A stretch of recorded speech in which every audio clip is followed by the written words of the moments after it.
Hi everybody. My name is Jerry Wise, and I'm a life and relationship coach, and I've been helping people in recovery for 45 years now. And I wanted to talk about a topic today, which is the role of systems anxiety for trauma recovery. It's I think, a kind of a breakthrough topic. There's not a lot written about it, though it is referred to, and I'm going to show you how some trauma books will mention it, but they don't give a lot of help in what you do about that. And that's why I'd like to provide a little more help or understanding about this particular topic. Please join this channel. I hope you also become a member and be a financial support to the channel. I also have a workshop coming up on February 6, 2021, Getting Your Family Out of You, which is also an important topic for those who are trauma recovery victims. I myself am a trauma recovery victim, and I'm a survivor of trauma. And so this has been a personal topic for me as well. And I want to talk to you about some things that maybe don't get talked about very much. For many who have suffered trauma, I see a lot of folks working on their trauma specifically or directly and its effects. As I read many popular books on trauma recovery, I see the focus on the PTSD, the CPTSD symptoms, and I also believe this is very important work. However, I don't tend to see where the effects of transgenerational or intergenerational anxiety or transgenerational traumas affect the current trauma. And in fact, I will even mention in, I think, a very good book, Complex PTSD by Arielle Schwartz. And she even mentions in one small section, which again I think is a nod to this whole notion of transgenerational trauma and how it affects trauma victims. She says, furthermore, Dr. Siegel suggests that adults who have unresolved childhood trauma can lack a coherent narrative about their past. When these adults become parents, they have a reduced capacity to be mindful about the way their emotions and actions impact their children. These parents are more likely to become hijacked by emotions, the emotions of jealousy, resentment, or anger, leading to abusive or neglectful behaviors. And that's from the book, The Complex PTSD Workbook. I would suggest that for anyone who experiences complex PTSD. So she gives a nod and a hint, Dr. Siegel does, to transgenerational trauma, which there's transgenerational anxiety. And a good example of that is, let's say a grandfather commits suicide. How does that trauma get experienced by the next generation, let's say if my grandfather committed suicide, how would that affect my mother, let's say if that was her father? She was a child, he commits suicide, she then is impacted by that and is traumatized. Now we have anxiety from the suicide passed down to her and the trauma. Then that trauma, anxiety, is passed down to me. Then I experience a trauma, and now I have two problems: transgenerational anxiety and trauma, and then the new trauma.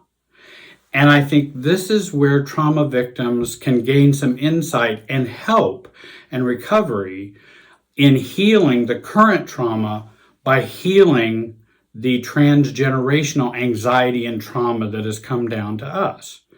And whether that trauma be alcoholism, that's why we talk about adult children of alcoholics, or narcissism and narcissistic abuse that gets passed on to children of narcissistic parents, we're traumatized by that, And then we have our own trauma. Let's say when we get married and we marry a narcissist and are abused financially, emotionally, sexually, any number of ways.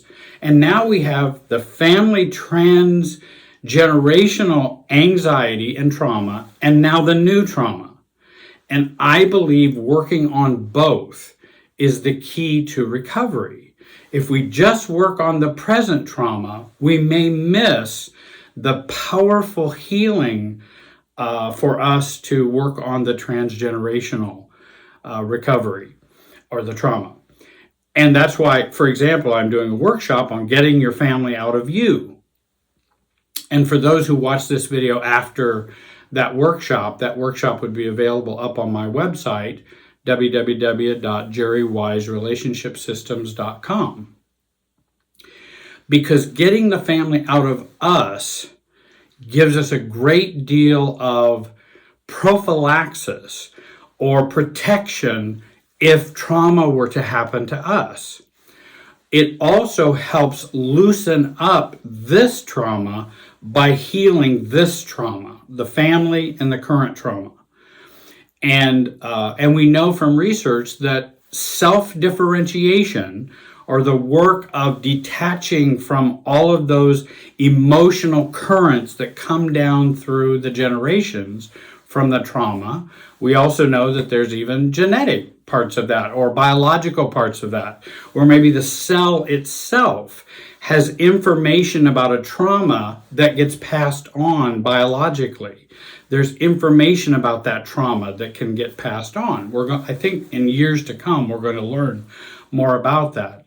We're much more connected to our family of origin and our family of origin past generations than we realize.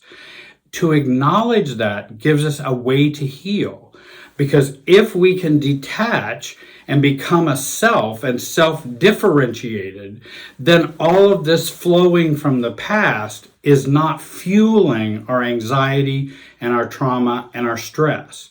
So that if a trauma were to occur, there's far less of this past trauma that gets triggered by the present trauma.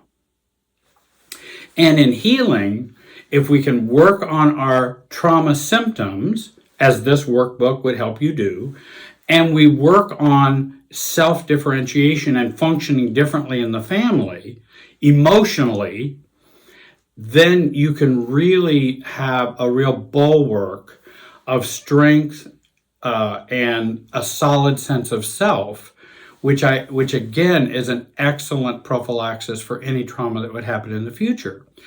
And in simple terms, if let's say someone has a panic disorder.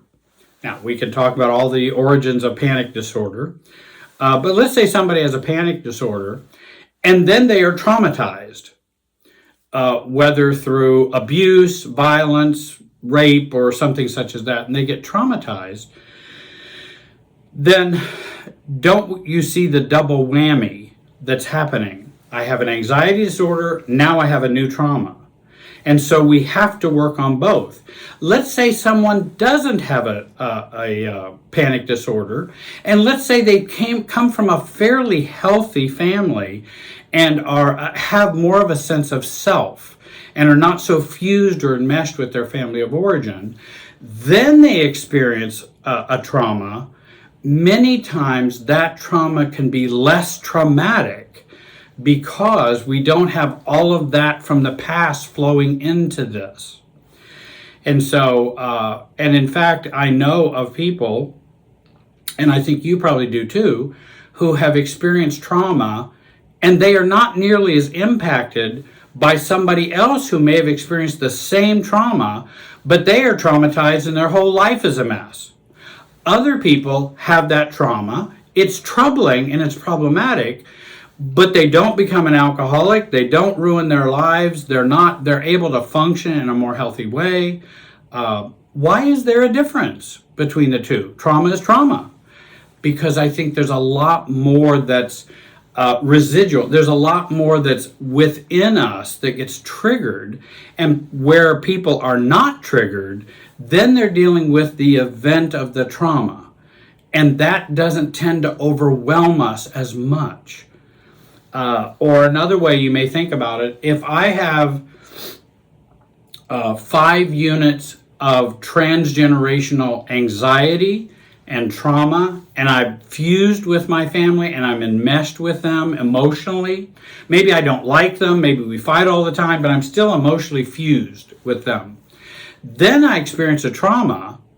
So if I have 5 units of transgenerational anxiety, stress with trauma, and then I add a new trauma that might be 6 units of stress or anxiety, now I have 11 units on a scale of 0 to 10 of anxiety and stress and systems anxiety, as well as the trauma anxiety. And now I'm at 11 or 12.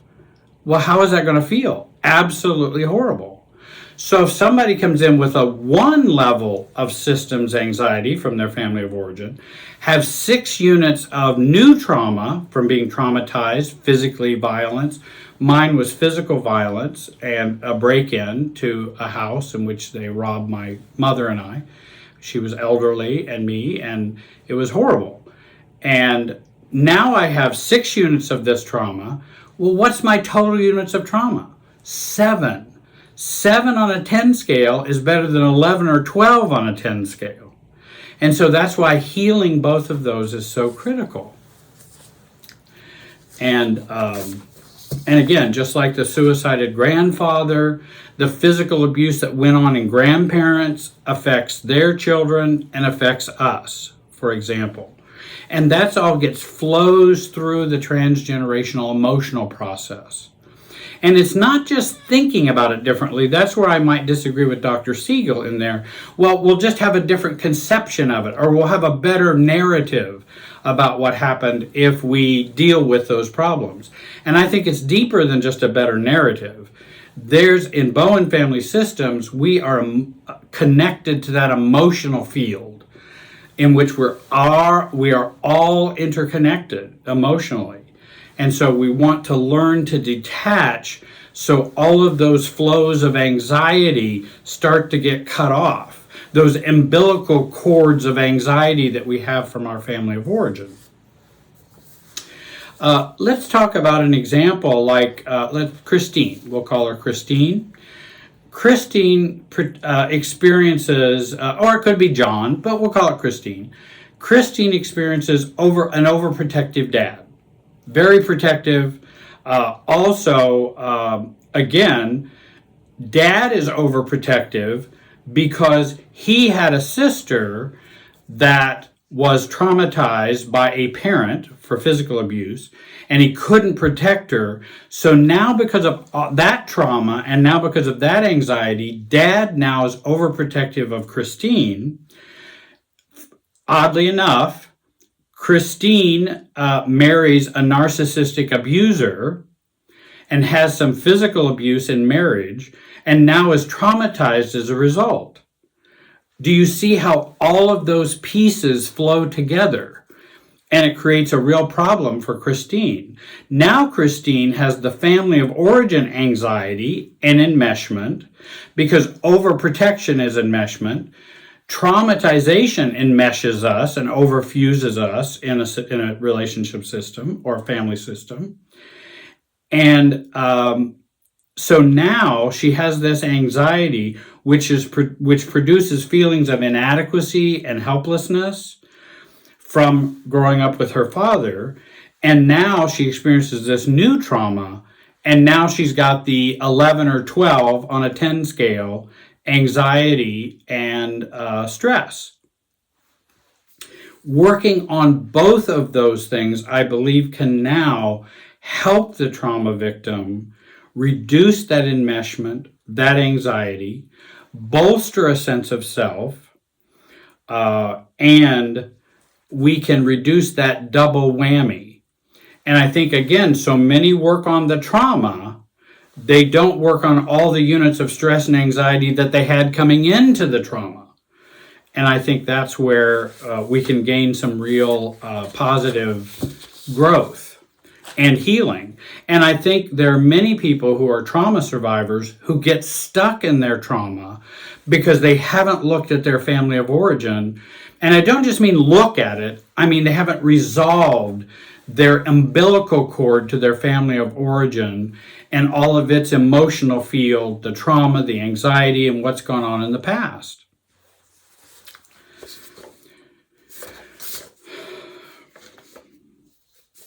I think also if you have this family of origin trauma, and it could be grandparents, great-grandparents.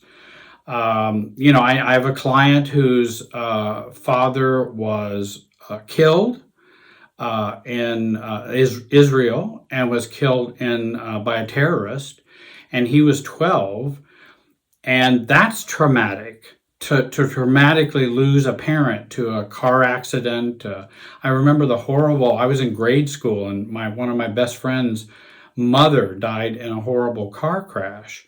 And I remember I was traumatized for a long time. And I wasn't even in the accident. It wasn't even my mother, but I was traumatized that he lost his mother. And it was very difficult. And I carried that anxiety and stress for a long time. Dreamed about it, thought about it. And so even being a witness to trauma can be traumatizing. Maybe you were the golden child and didn't get beaten, but you watched a parent beat another child. That's traumatizing. And so it also then produces these false feelings, or what I call systems feelings, of shame, guilt, worthlessness, and fears that are created by the system that keeps us in the system and in the role that we're in. Because those feelings often play a part to keep us in our roles. Or depression, or anxiety disorders even, to keep us in that position that we operated in our family of origin. So I thought this would be an important topic to discuss today because I don't think it's talked about very much, and I wanted to bring it to you to have you understand the two sides of trauma recovery. Trauma recovery is healing the anxiety, stress, and trauma that you had before you had your trauma as an adult. And then we also deal with the current trauma that we experience as an adult. And when you add those two traumas together, that's quite a bit. And I don't see a lot of people working with folks to help them with both sides of the coin and both sides of the issue that really propel this high anxiety. I might want to leave a couple of tips. So what should you do if you're a trauma victim? And what can you do to heal? Let me just give you a few tips just right here, not a lot. There's lots that could be said. Ross Rosenberg's technique of observe versus absorb is a way of detaching from the emotionality of the system and of the interaction. Observe versus absorb when you're interacting with other people, your family of origin, your spouse, and other folks. I would watch my video on systems feelings versus true feelings and learn to identify feelings for what they are and how they function. I would tend to feel less and think more if I'm a trauma victim. Now, there's places for true feelings. Certainly we have feelings, and I certainly had true feelings with my traumatization. But I also know I don't want to live out of my anxiety. And so I may need to work on thinking more and feeling less. And then there are other times if you're in a therapy session or a coaching session, you may want to feel more than think more if you're in that environment or a safe environment. In a non-safe environment, you want to think more and feel less. Often as trauma victims, our emotional system is overwhelmed. Then we add systems feelings and we become overwhelmed by the tsunami of feelings. So we need to learn the time and the place for feelings and when we should avoid feelings. And I always hear everybody saying, oh, feelings are always good. Always feel your feelings. And for people who have numb feelings or grew up with paralyzed feelings, certainly we have to learn to identify and express feelings. But feelings can be felt at the wrong time and can overwhelm us. Sometimes feelings take the driver's seat. Sometimes they should take the back seat. And knowing when those times are is very important. I would recommend, for dealing with some of this family systems anxiety, reading authors like Harriet Lerner, Lerner, Jenny Brown, Roberta Gilbert, Kathleen Smith, or Murray Bowen, though his tend to be more for practitioners, Peter Titelman, Titelman. There are, again, some good books by those authors to take a look at the work of self-differentiation. And that's what I have trained my coaches to do, to work on both the trauma and the family anxiety and trauma that we've had growing up, and how it flows through us so that we can heal both the trauma and the past and lower our anxiety and feel more like a self, have more self-confidence, and have more self-awareness and more freedom to be ourselves. I hope today has been helpful. I appreciate you listening today. Please join the workshop this Saturday. It's from 1 to 5 p.m. Getting Your Family Out of You. Go to my website and you can sign up. Again, I want to thank you for watching. Have a great day and be wise.